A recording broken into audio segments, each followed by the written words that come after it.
Chahi khudingi inga thagi nini panba numita pangtoktuna lakpa Phunal Ningthou Telheiba ki chaklon katpagi thoram handak chahi ki oinasu lining lashon ki thoram ga loinana pangthokre thoram aduda kairau ACG MLA Laurembam Rameshwar amadi Ningthou Sanamahi Temple Board ki thomi kya sarukya ki thoram aduda yek salai taret ki firal chinkhatuna lamdam asida yaifanungai pa oinna bathongni ki Imphal East District ki Phunal Maringda leiba ibudau Phunal Ningthou Telheiba ki khobamda pangthokiba thoram aduga mari leinana kairau ACG MLA Laurembam Rameshwar hai chahi khudingi inga thagi nini panba numita Phunal Ningthou Telheiba ki khurak lamdai ba hainasu khangnaba thoram pangthoktuna lakli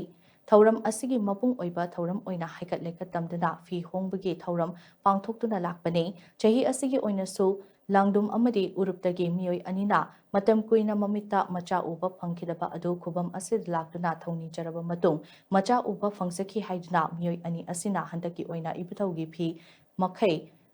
makhoi anina hongki mioi kharana inga tha asi anirak panba thani handaki tha asi amangba thani hairiba asi tawhaningde tha amadi numita amangba haiba leite tha amabu mangi sengi haiduna khaidokpagi chatnabi thamdaba phai haina mahakna makha takhi koi ingagi nini panba koi luwang pohom asida ayom phom silai khom lakchabane ado ngasi chai khudingi hari panang tok telebi jaga mafom asi chai khudingi ingagi nini panba numita hekal tamba phiyong ko batawe aduda aina thamjaningi de mafom asida ngasida phihong biramise ngasi mi ani khalak pirami hai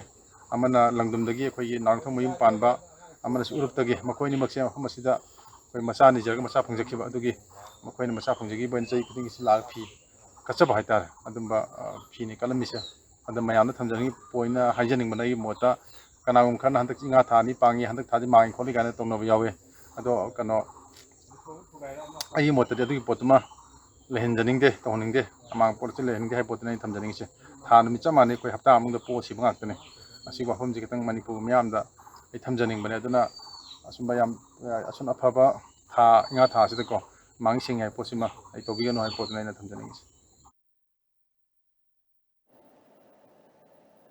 Thoramaduga Mari Lainana, Ningthou Sanamahi Temple Board ke Member Secretary S. Gandaras Metin Hai, Phunal Ningthou Telheibagi Chaklon Katpagi Thoramda, Ningthou Sanamahi Temple Board na Sarugyadan Lakli, Asigumba Lagi Chaklon Katpa Numin Asida Lamdam Asigi Yek Salai Taret ke Firal Chinkatuna, Jingmi Tami Anigi Marakta Lainari Bamari Adu, Hena Chesin Bangamna Bamapugi Mapamda Thoniki Haina, Mahakna Makataki. aduna masi asauba tourist spot amaju khoi hoira khoi ya bagi yam kana semkali maduna sumaina khoi Manipur gi tungan tungan mafam de leiriba khoi masyak manga leiba matik magul leiba singi manungda Phunal Ningthou Telheiba su amani aidana board khanjabadagi mamang chei de hauna ahlaman singam sidi khoi pai pogi kupam chingsi khoi yokhattaba yade masi madugi pandam duda masi chu khoi ana salamba jam suboi na khoi laksara kanda salai taret ki bilan se jung kasare adu koina hangamba sel gi mate koi yamde koi khar kasaramba adu mathang se da su maina leptana koi charon surom gi generation gi tungi da khangthok ngam kanda koi singtam punsala kanda ye lomi leram bi ba aruba lai gi program sing si jung kana gi ne koina lai do shana me temple board gi sanjali se na